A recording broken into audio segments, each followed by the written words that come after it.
Hi friends, good morning. Welcome to my YouTube channel, Srinidhi YouTube channel. ನಾನು ನಿಮ್ಮ ಸುಮ. ಇದು ದಸರಾ ಅಮಾವಾಸ್ಯೆ ದಿನದ ವ್ಲಾಗ್ ಆಗಿರುತ್ತೆ. ಇವತ್ತಿನ ಪೂಜೆ ಹೇಗಿರುತ್ತೆ, ಇವತ್ತಿನ ದಿನ ಎಲ್ಲ ಹೇಗಿರುತ್ತೆ ಅಂತ ತೋರಿಸ್ತೀನಿ ನೋಡಿ. ನಮ್ಮ ಮನೇಲಿ ಆಲ್ರೆಡಿ ಪೂಜೆ ಎಲ್ಲ ಆಯಿತು. 4 ಗಂಟೆಗೆ ಎದ್ದು ಕೆಲಸ ಎಲ್ಲ ಮುಗಿಸ್ಕೊಂಡು ಮನೆ ಕೆಲಸನೆಲ್ಲ ಮಾಡ್ಕೊಂಡ್ಬಿಟ್ಟು ಪೂಜೆಗೆ ಸಿದ್ಧತೆ ಮಾಡ್ಕೊಳ್ತಿದ್ದೀನಿ. ಹೇಯ್,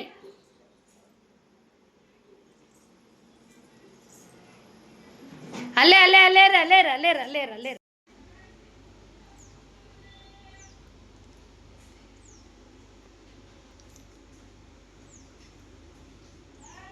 ನವರಾತ್ರಿ ಶುರುವಾಗಿರೋದ್ರಿಂದ ನಾನು ತುಪ್ಪದ ದೀಪಗಳನ್ನು ಆನ್ಲೈನಿಂದ ತರಿಸ್ಕೊಂಡಿದ್ದೆ. 2 ಬಾಕ್ಸ್ ತರಿಸ್ಕೊಂಡಿದ್ದೆ. ಇದ್ರ ಅಮೌಂಟ್ ಎಷ್ಟು ಅಂತಂದು ಹೇಳ್ಬಿಟ್ಟು ನಾನು ನಿಮಗೆ ಸ್ಕ್ರೀನ್ ಮೇಲೆ ಹಾಕ್ತೀನಿ. ಬಟ್ ನಿಮಗೆ ಲಿಂಕ್ ಬೇಕಂದ್ರೆ ಕಮೆಂಟ್ ಮಾಡಿ. ಈ 2 ತುಪ್ಪದ ಬಾಕ್ಸ್ಗಳನ್ನು ತರಿಸ್ಕೊಂಡು ಮತ್ತು ಇದೊಂದು ಕಟ್ಟಿಗೆ ಸ್ಟ್ಯಾಂಡ್ ತರಿಸಿದ್ದೆ. ಮೊನ್ನೆ ನಾನು ಯೂಟ್ಯೂಬಲ್ಲಿ ಹಾಕಿದ್ನಲ್ಲ, ಇದು ಮ್ಯಾಟ್ ಕಟ್ ಮಾಡಿಬಿಟ್ಟು ನಾನು ಈ ಥರ ದೇವ್ರಿಗೆ ಯೂಸ್ ಮಾಡ್ಕೊಂಡಿದ್ದೀನಿ. ಆದರೆ ದೀಪ ಎಲ್ಲ ಹಚ್ಚುವಾಗ ತುಂಬ ಹುಷಾರಾಗಿರಬೇಕು. ಅದಕ್ಕೆ ಕೆಳಗಡೆ ಹಚ್ಚಬಾರ್ದು ಅಂತ ಹೇಳ್ಬಿಟ್ಟು ಈ ಥರ ಮಣೆ ತರಿಸ್ಕೊಂಡಿದ್ದೀನಿ. ಕ್ವಾಲಿಟಿ ಮಾತ್ರ ತುಂಬ ಅಂದರೆ ತುಂಬ ಚೆನ್ನಾಗಿ ಬಂದಿದೆ. ನಿಜವಾಗ್ಲೂ ದುಡ್ಡಿಗೆ ಇದು ವರ್ತ್ ಅನಿಸುತ್ತೆ. ಭಾಳ ಚೆನ್ನಾಗಿ ಬಂದಿದೆ ಇದು. ಹಂಗಾಗಿ ಇದು ಏನಾದರೂ ಈ ಥರ ದೇವ್ರದ್ದು ಇಡೋಕ್ಕೆ ಇರುತ್ತೆ ಅಂತ ಹೇಳ್ಬಿಟ್ಟು ಇದು ಮಣೆ ತರಿಸ್ಕೊಂಡಿದ್ದೀನಿ. ಫೈನಲಿ ಅಮಾವಾಸ್ಯೆಯ ಪೂಜೆ ಈ ಥರ ಆಯಿತು. ಇವಾಗ ದೇವಸ್ಥಾನಕ್ಕೆ ಹೋಗಬೇಕು. ನಮ್ಮ ಮನೆಯಲ್ಲಿ ಪೂಜೆ ಈ ಥರ ಆಯಿತು. ದೇವಸ್ಥಾನಕ್ಕೆ ಹೋಗಿ ಬಂದು ಒಂದು ಶ್ಲೋಕ ಭಗವದ್ಗೀತೆನ ಒಂದು ಶ್ಲೋಕ ಓದಬೇಕು.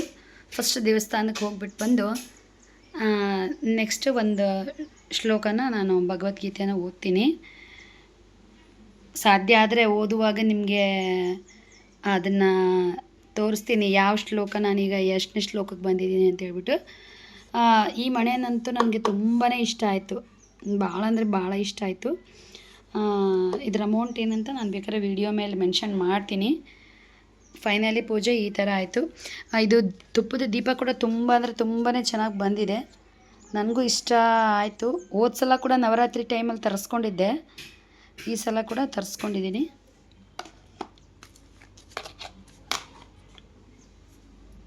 ಬನ್ನಿ ದೇವಸ್ಥಾನಕ್ಕೆ ಹೋಗೋಣ.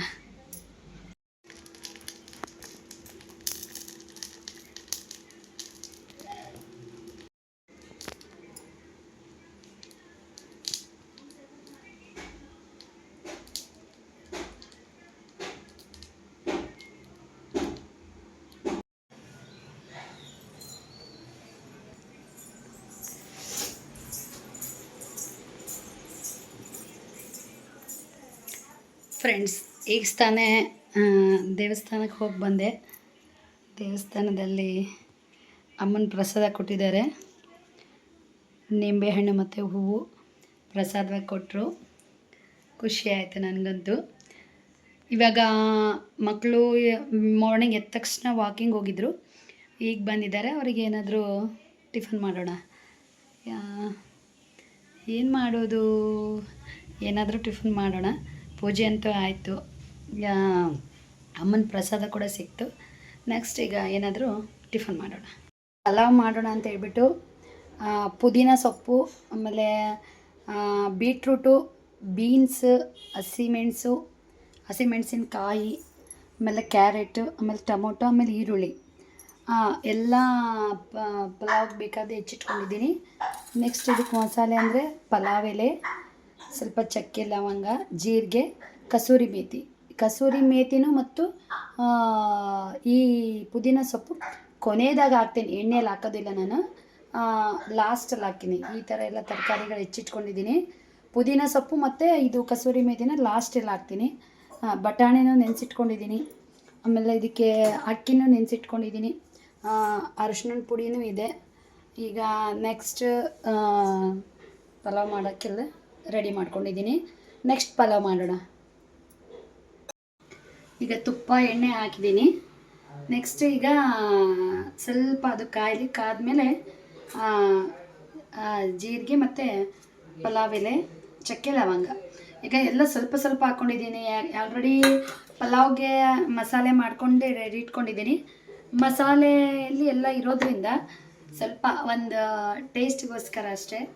ದೇವಸ್ಥಾನಕ್ಕೆ ಇವತ್ತು ಹೋಗಿದ್ನಲ್ಲ, ಏನು ಒಂದು ವಿಚಾರ ಮಾಡಿದೆ ಅಂದರೆ, ಹೆಣ್ಮಕ್ಳು ನೈಟಿಯಲ್ಲೇ ದೇವಸ್ಥಾನಕ್ಕೆ ಬರ್ತಾರೆ. ಇದು ಸರಿದೇನೋ ತಪ್ಪೋ ನನಗೂ ಗೊತ್ತಿಲ್ಲ.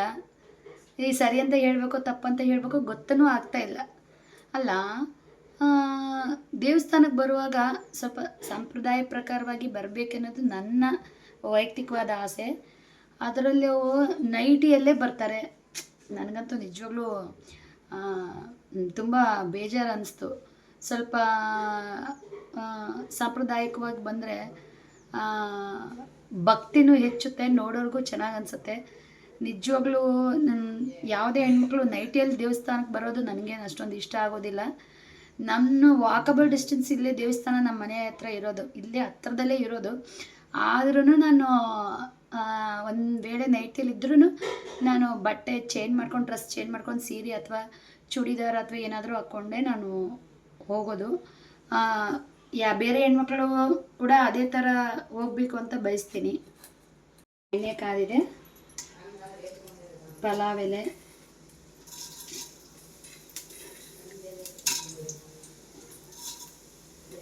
ಕಸೂರಿ ಮೇಥಿ ಹಾಗೆ ಉಳಿಸ್ಕೊಂಡಿದ್ದೀನಿ. ಲಾಸ್ಟಲ್ಲಿ ಹಾಕೋಣ. ಲಾಸ್ಟಲ್ಲಿ ಹಾಕಿದರೆ ಟೇಸ್ಟ್ ಸೂಪರಾಗಿ ಬರುತ್ತೆ. ಬೇಕಾದ್ರೆ ಒಂದ್ಸಲ ಟ್ರೈ ಮಾಡಿ. ಕಸೂರಿ ಮೇಥಿ ಮತ್ತು ಪಲಾವ್, ಇದು ಪುದೀನ ಸೊಪ್ಪು, ಇದನ್ನು ಮಾತ್ರ ಲಾಸ್ಟಲ್ಲಿ ಎಂಡಲ್ಲಿ ಇನ್ನೇನು ಕುಕ್ಕರ್ ಮುಚ್ತಾ ಇದ್ದೀವಿ ಅನ್ನೋವಾಗ ಇವೆರಡು ಹಾಕಿ ಕ್ಲೋಸ್ ಮಾಡಬೇಕು. ಸ್ಮೆಲ್ಲು ಅರೋಮ ಬರುತ್ತೆ. ನಾವು ಕುಕ್ಕರ್ ಓಪನ್ ಮಾಡಿದಾಗ ಎಷ್ಟು ಸೂಪರಾಗಿ ಬರುತ್ತೆ ಗೊತ್ತಾ. ಒಂದ್ಸಲ ಬೇಕಾದ್ರೆ ಟ್ರೈ ಮಾಡಿ. ನೆಕ್ಸ್ಟ್ ಈಗ ಈರುಳ್ಳಿ ಹಾಕ್ತಾಯಿದ್ದೀನಿ.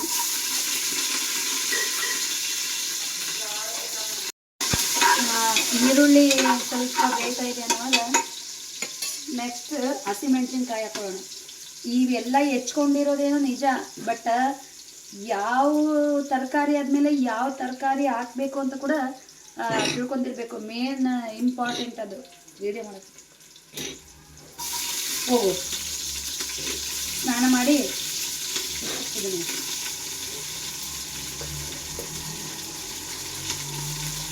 ಯಾವ ತರಕಾರಿ ಆದಮೇಲೆ ಯಾವ ತರಕಾರಿ ಹಾಕ್ಬೇಕನ್ನೋದು ಬಹಳ ಬಹಳ ಇಂಪಾರ್ಟೆಂಟ್. ಯಾಕಂದರೆ ನಾವು ಈರುಳ್ಳಿ ಹಾಕೋ ಜಾಗದಲ್ಲಿ ಟೊಮೊಟೊ ಹಾಕೋ ಜಾಗದಲ್ಲಿ ಈರುಳ್ಳಿ ಏನಾದರೂ ಹಾಕಿದರೆ ಅದರ ಒರಿಜಿನಲ್ ಟೇಸ್ಟ್ ಬರೋದಿಲ್ಲ.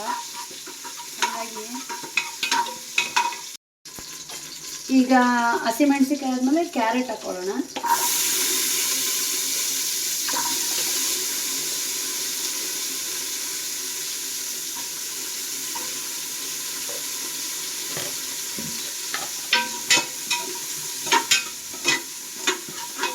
ಕ್ಯಾರೆಟ್ ಹಾಕೊಂಡ್ಬಿಟ್ಟು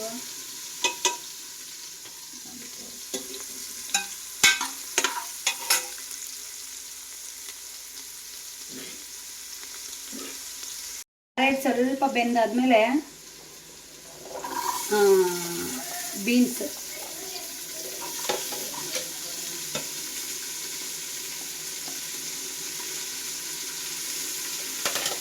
ನಾನು ಬೀಟ್ರೂಟ್ನ ಯಾಕೆ ಲಾಸ್ಟ್ ಹಾಕ್ತೀನಿ ಅಂತಂದರೆ, ಈಗ ನಾವು ಹಾಕಿ ಅದನ್ನು ಕೈ ಆಡಿಸ್ತಾ ಇದ್ದರೆ ಕಲರೆಲ್ಲ ಬಿಟ್ಕೊಳ್ಳುತ್ತೆ. ಆವಾಗ ಪಲಾವು ಕೆಂಪು ಬಂದ್ಬಿಡುತ್ತೆ. ಅದಕ್ಕೋಸ್ಕರ ಪಲಾವ್ನು ಚೆನ್ನಾಗಿ ಬೇಯುತ್ತೆ ಕುಕ್ಕರಲ್ಲಿ. ಅದರಿಂದ ಲಾಸ್ಟ್ ಎಲ್ಲ ತರಕಾರಿ ಎಲ್ಲ ಬೆಂದ ಮೇಲೆ, ನಾವು ಅಕ್ಕಿ ಎಲ್ಲ ಹಾಕಿದ ಮೇಲೆ, ಮಸಾಲೆ ಎಲ್ಲ ಹಾಕಿದ ಮೇಲೆ ಆವಾಗ ನಾವು ಇದು ಬೀಟ್ರೂಟ್ ಹಾಕಿದ್ರೂ ನಡೆಯುತ್ತೆ. ಯಾಕಂದರೆ ಅವಾಗ ಮಧ್ಯದಲ್ಲಿ ಒಂದು ಕಲರ್ ಸಿಗ್ತಾ ಇರುತ್ತೆ. ಯಾಕಂದರೆ ಬಿರಿಯಾನಿ ಮಾಡಿದಾಗ ಕಲರ್ ಸಿಗ್ತಾ ಇರುತ್ತಲ್ವ, ಆ ಥರ ಮಧ್ಯೆ ಒಂದು ರೆಡ್ ಕಲರ್ ಸಿಗ್ತಾ ಇರುತ್ತೆ. ಆ ಪಲಾವ್ ನೋಡೋಕ್ಕೂ ಚೆನ್ನಾಗಿರುತ್ತೆ, ಆರೋಮಾನು ಚೆನ್ನಾಗಿ ಬರುತ್ತೆ, ಟೇಸ್ಟು ಚೆನ್ನಾಗಿರುತ್ತೆ. ಬೇಕಾದರೆ ಒಂದ್ಸಲ ಟ್ರೈ ಮಾಡಿ ನೋಡಿ. ಈಗ ನೆಕ್ಸ್ಟು ಟೊಮಾಟೊ ಹಾಕ್ಕೊಳ್ಳೋಣ.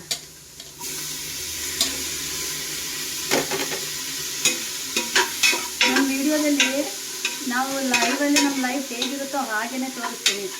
ವಿಡಿಯೋ ಮಾಡೋಕ್ಕೋಸ್ಕರವಾಗಿ ಆ ಥರ ವಿಡಿಯೋ ಅಷ್ಟು ಪೇಷನ್ಸ್ ನನಗಿಲ್ಲ.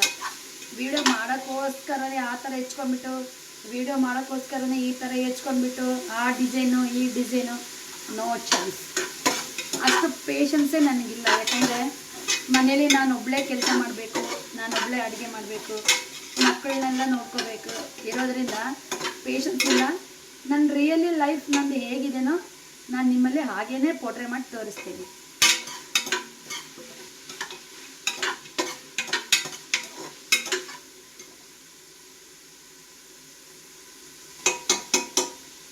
ಟೊಮಾಟೊ ಹಾಕ್ಕೊಂಡ್ಮೇಲೆ ನೆಕ್ಸ್ಟ್ ಸಾಲ್ಟ್ ಹಾಕ್ಕೊಳ್ಳೋಣ.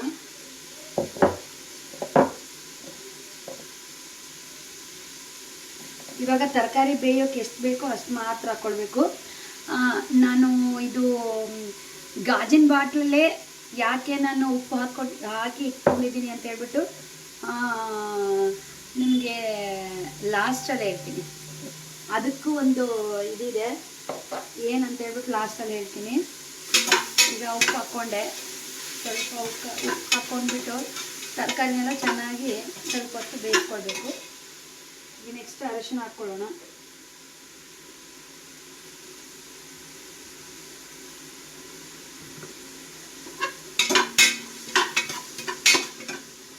ಇವಾಗ ಬೀಟ್ರೂಟ್ ಹಾಕ್ತಾ ಇದ್ದೀನಿ.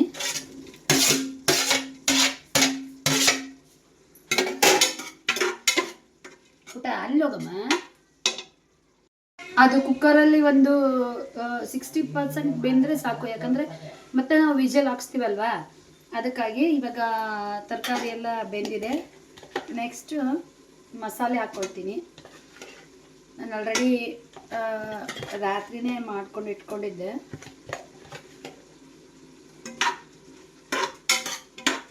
ಸ್ವಲ್ಪ ಮಸಾಲೆ ಹಾಕ್ಬಿಟ್ಟು ಆ ಮಸಾಲೆ ಬಾಕ್ಸಿಗೆ ಸ್ವಲ್ಪ ನೀರು ಹಾಕಿ ನೀರನ್ನೇ ಹಾಕ್ತೀನಿ. ಯಾಕಂದರೆ ತರಕಾರಿ ಬೇಯೋಕ್ಕೂ ಕೂಡ ಸ್ವಲ್ಪ ನೀರು ಬೇಕಲ್ವಾ, ಅದಕ್ಕೆ ಸ್ವಲ್ಪ ನೀರು ಹಾಕಿ. ಪಾಪ ನನ್ನ ಮಗನಿಗೆ ಕೆಮ್ಮಾಗ್ಬಿಟ್ಟಿದೆ, ಎದ್ದೇ ಇಲ್ಲ, ಇವಾಗ ಎದ್ದಿದ್ದಾನೆ. ಈಗ ಒಂದು ತರಕಾರಿ ಮಸಾಲೆ ಎಲ್ಲ ಹಾಕಿದ್ಮೇಲೆ ಒಂದು 10 ಮಿನಿಟ್ಸ್ ಬೆಂದಮೇಲೆ ನಾವು ಆಲ್ರೆಡಿ ಅಕ್ಕಿ ನೆನೆಸಿಟ್ಕೊಂಡಿದ್ದೀನಿ. ನೆನೆಸಿಟ್ಕೊಂಡಿರೋ ಅಕ್ಕಿ ಹಾಕಿ ಎಕ್ಸಾಕ್ಟ್ 1 ಕಪ್ ಅಕ್ಕಿಗೆ 1 ಕಪ್ಪಷ್ಟು ನೀರು ಅಥವಾ 1/4 ಕಪ್ಪಷ್ಟು ಹಾಕಿದರೂ ನಡೆಯುತ್ತೆ. ಎಕ್ಸಾಕ್ಟ್ ಅದು ಚೆನ್ನಾಗಿ ಉದುರಾಗಿ ಬರಬೇಕು ಅಂದರೆ 1 ಗ್ಲಾಸ್ ಅಕ್ಕಿಗೆ 1/4 ಗ್ಲಾಸಷ್ಟು ನೀರು ಹಾಕ್ಬಿಟ್ಟು ಒಂದು 3 ವಿಷಲ್ ಕುಕ್ಕರ್ ನಾವು ಇದು ಮಾಡಿದರೆ ಸಾಕು. ನೆಕ್ಸ್ಟ್ ಅದಕ್ಕೆ ಮೊಸರು ಬಜ್ಜಿ ಮಾಡ್ತೀನಿ. ಕ್ಲೈಮೇಟ್ ಬೇರೆ ತುಂಬ ಕೂಲಿದೆ, ಮೊಸರು ಬಜ್ಜಿ ತಿಂತಾರೋ ಇಲ್ಲ ಗೊತ್ತಿಲ್ಲ. ನನಗಂತೂ ಇಷ್ಟ, ಮಾಡ್ತೀನಿ ಅದನ್ನು. ಅಕ್ಕಿ ಹಾಕಿದ್ದೀನಿ. ಅಕ್ಕಿನ ಮಸಾಲೆ ಜೊತೆ ಬೇಯಕ್ಕೆ ಸ್ವಲ್ಪ ಬಿಡಬೇಕು. ನೋಡಿರಿ ಈ ಥರ ಹೇಳ್ದಂಗೆ 1 ಗ್ಲಾಸ್ಗೆ 1/4 ಗ್ಲಾಸಷ್ಟು ನೀರು ಹಾಕಿದ್ದೀನಿ. ನಾನೀಗ 3 ಗ್ಲಾಸ್ ಅಕ್ಕಿ ತೊಗೊಂಡಿದ್ದೀನಿ. ಅಳತೆ ಮೇಲೆ ಹಾಕಿದ್ದೀನಿ. ನೆಕ್ಸ್ಟ್ ಈಗ ಅದಿದು ಚಿಕ್ಕದಾಗಿ ಕುದಿ ಬರಬೇಕಿದು. ಒಂದು ಕುದಿ ಬಂದಮೇಲೆ ಫೈನಲಾಗಿ ಪುದೀನ ಮತ್ತು ಇದು ಏನು ಅನ್ನೋದನ್ನೇ ಮರ್ತೋಗ್ಬಿಟ್ಟಿದ್ದೀನಿ. ಲಿಡ್ ಕ್ಲೋಸ್ ಮಾಡಿದ್ದೀನಿ. ಲಿಡ್ ಕ್ಲೋಸ್ ಮಾಡಿಬಿಟ್ಟು ಮೊಸರು ಬಜ್ಜಿ ಮಾಡ್ಕೊಳ್ಳೋಣ ಅಂತ ಹೇಳ್ಬಿಟ್ಟು ಆಲ್ರೆಡಿ ಮೊಸರು ರೆಡಿ ಮಾಡ್ಕೊಂಡಿದ್ದೀನಿ. ಈ ಮೊಸರಿಗೆ ಹಾಕೋಕ್ಕೆ ಒಂದೇ ಒಂದು ಟೊಮೆಟೊ ಮತ್ತು ಈರುಳ್ಳಿ ಮತ್ತು ಒಂದೇ ಒಂದು ಹಸಿಮೆಣಸಿನ್ಕಾಯಿನ ಕಟ್ ಮಾಡ್ಕೊಂಡಿದ್ದೀನಿ. ಅದನ್ನು ಈಗ ಚಾಪರಲ್ಲಿ ಹಾಕ್ಕೊಳ್ಳೋಣ. ಚಾಪರಲ್ಲಿ ಹಾಕ್ಬಿಟ್ಟು ಚಾಪ್ ಮಾಡೋಣ. ಚಾಪರ್ ಅಂತೂ ನನಗೆ ತುಂಬಾ ಯೂಸ್ ಆಗಿದೆ. ಇದನ್ನು ಫಸ್ಟ್ ಈ ಥರ ಇದೆ, ಇದು ಆನ್ಲೈನಲ್ಲಿ ತರಿಸಿದ್ದು. ಇದು ಫಸ್ಟ್ ಈ ಥರ ಇದೆ. ಇದನ್ನು ಈ ಥರ ಫಿಕ್ಸ್ ಮಾಡಿಕೊಂಡು ಈರುಳ್ಳಿನ ಈ ಥರ ಹಾಕ್ಕೋಬೇಕು. ಭಾಳ ಆಗುತ್ತೆ ಅನಿಸುತ್ತೆ, ಸಾಕಿಷ್ಟು. ನೆಕ್ಸ್ಟ್ ಒಂದು ಟೊಮೊಟೊ ಈ ಥರ ಹಾಕ್ಕೊಂಡು, ಇದು ಚಿಕ್ಕ ಹಸಿಮೆಣಸಿನ್ಕಾಯಿ ಒಂದು ತೊಗೊಂಡಿದ್ನಲ್ಲ ಹಾಕಿ ಕರೆಕ್ಟ್ ಈ ಕ್ಯಾಪಿಗೆ ಈ ಥರ ಕ್ಲೋಸ್ ಮಾಡ್ಕೋಬೇಕು.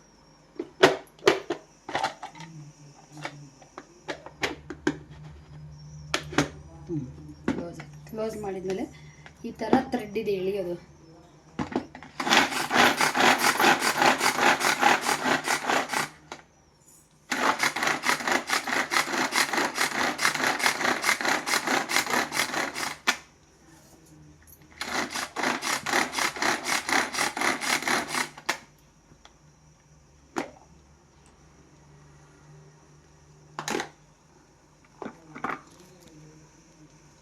ನೋಡಿದ್ರಲ್ಲ ಎಷ್ಟು ಚೆನ್ನಾಗಿ ಚಾಪ್ ಆಗಿದೆ ನೋಡ್ರಿ, ಎಷ್ಟು ಚಿಕ್ಕದಾಗಿದೆ.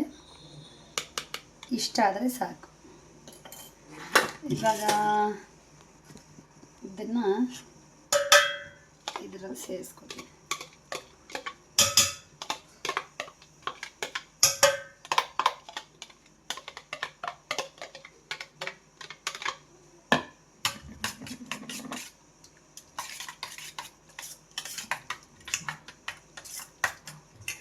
ಇದ್ರೊಳಗಡೆ ಸ್ವಲ್ಪ ನೀರು ಹಾಕ್ಕೊಳ್ತೀನಿ.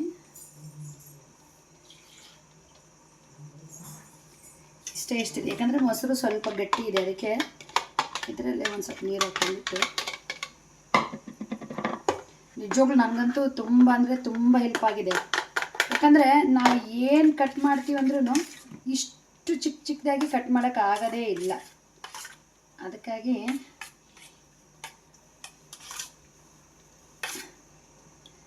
ನಾನು ಈ ಥರ ಮಾಡಿದೆ. ನೆಕ್ಸ್ಟ್ ಇದಕ್ಕೆ ನಮಗೆ ರುಚಿ ಎಷ್ಟು ಬೇಕೋ ಅಷ್ಟು ಉಪ್ಪು ಹಾಕೋಕ್ಕೆ ನಾನು ಕಟ್ಟಿಗೆ ಸ್ಪೂನ್ನೇ ಬಳಸೋದು. ನೀವು ಕೂಡ ಅದನ್ನೇ ಬಳಸಿ. ಪ್ಲಾಸ್ಟಿಕ್ ಎಲ್ಲ ಅವಾಯ್ಡ್ ಮಾಡಿ. ಕೆಲವೊಂದು ಅನಿವಾರ್ಯ ಟೈಮಲ್ಲಿ ನಾವು ಯೂಸ್ ಮಾಡ್ಕೊಳ್ಬೇಕಾಗುತ್ತೆ ಅಷ್ಟೇ.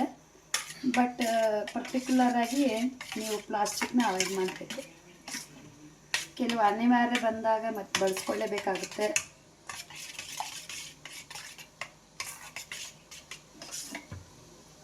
ನೋಡಿ, ಫೈನಲಿ ಈ ಥರ ರೆಡಿ ಆಯಿತು. ನೋಡಿ ಎಷ್ಟು ಚಿಕ್ಕ ಇದರಲ್ಲಿ ಇರೋದೇ ಕಾಣಿಸೋದಿಲ್ಲ. ವಿಸಿಲೆಲ್ಲ ಹೋಯ್ತು. ಪಲಾವ್ ಹೇಗೆ ಬಂದಿದೆ ಅಂತ ಬನ್ನಿ ನೋಡೋಣ.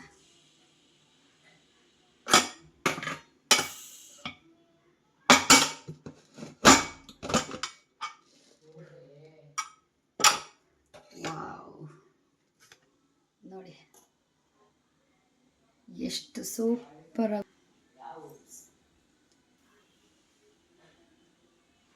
ಕಸೂರಿ ಮೇಥಿ ಮತ್ತು ನೆಕ್ಸ್ಟ್ ಅಂದರೆ ಪುದೀನ ಎಲ್ಲ ಮೇಲೆ ಸೂಪರಾಗಿರುತ್ತೆ. ನೋಡೋಣ ಟೇಸ್ಟ್ ಹೇಗೆ ಬಂದಿದೆ ಅಂತ.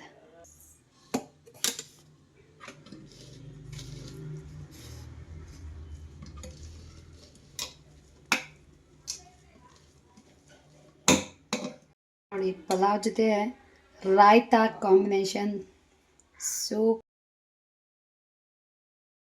ಫ್ರೆಂಡ್ಸ್, ನಾನು ಮಾಡೋದನ್ನೆಲ್ಲ ದಿನ ನೋಡಿಬಿಟ್ಟು ನನ್ನ ಮಗ ಕೂಡ ಯೂಟ್ಯೂಬಿಗೆ ಹೇಗೆ ಇಂಟ್ರೊಡಕ್ಷನ್ ಕೊಡೋದು ಅಂತ ಹೇಳ್ಬಿಟ್ಟು ಅವನೇ ಫೋನ್ ಹಿಡ್ಕೊಂಡು ವೀಡಿಯೋ ಮಾಡ್ತಿದ್ದೇನೆ. ನೆಕ್ಸ್ಟು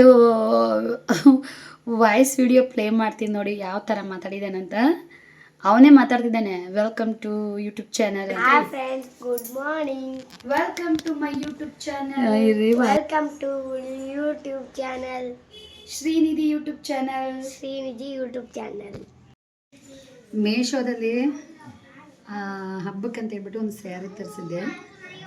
ಫೋಟೋಸಲ್ಲಿ ನೋಡ್ಬಿಟ್ಟು ಇಷ್ಟ ಆಗಿ ತರಿಸಿದ್ದೆ. ನೋಡೋಣ ಸೀರೆ ಹೇಗಿದೆ ಅಂತ.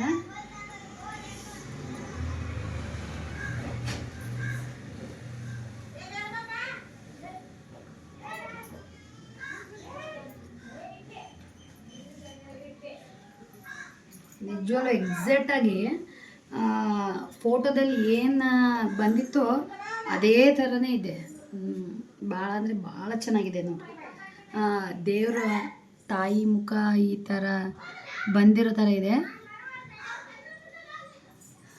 ನನಗಂತೂ ಕಾಟನ್ ಇದೆ, ಕಾಟನ್ ಸೀರೆ ತುಂಬಾ ಇಷ್ಟ ಆಯಿತು. ಡಿಸೈನ್ಸ್ ಮತ್ತು ನೋಡಿ ಪಲ್ಲು ಯಾವ ಥರ ಬಂದಿದೆ ಅಂತ ತೋರಿಸ್ತೀನಿ. ವಾವ್, ನೋಡಿರಲ್ಲ ಎಷ್ಟು ಚೆನ್ನಾಗಿ ಬಂದಿದೆ ನೋಡಿ, ಎಷ್ಟು ದೊಡ್ಡದಾಗಿ ಬಂದಿದೆ ಅಂತ. ಸೀರೆ ಎಷ್ಟು ದೊಡ್ಡದಿದೆಯೋ ಅಷ್ಟು ದೊಡ್ಡದಾಗಿ ಬಂದಿದೆ. ಇನ್ನೊಂದು ಆಶ್ಚರ್ಯ ಏನು ಗೊತ್ತಾ, ತೋರಿಸ್ತೀನಿ ರೀ. ಬ್ಲೌಸ್ ನೋಡಿ, ನನಗೆ ಈ ಒಂದು ಪರ್ಪಸ್, ಈ ಫೋಟೋ ಇರೋದಕ್ಕಾಗಿಯೇ ತಗೊಂಡಿದ್ದು. ಭಾಳ ಅಂದರೆ ನನಗೆ ಭಾಳ ಇಷ್ಟ ಆಗಿತ್ತು. 520 ರೂಪಾಯಿನೋ ಇರ್ಬೇಕು ಸೀರೆ. ವರ್ತ್ ಅಂತ ಅನ್ನಿಸ್ತು ನಿಜವಾಗ್ಲೂ. ತುಂಬಾ ಚೆನ್ನಾಗಿದೆ ನೋಡಿ. ಬ್ಲೌಸಿಗೆ ಈ ಥರ ಬಂದಿದೆ, ಮತ್ತು ಪಲ್ಲು ಈ ಥರ ಬಂದಿದೆ.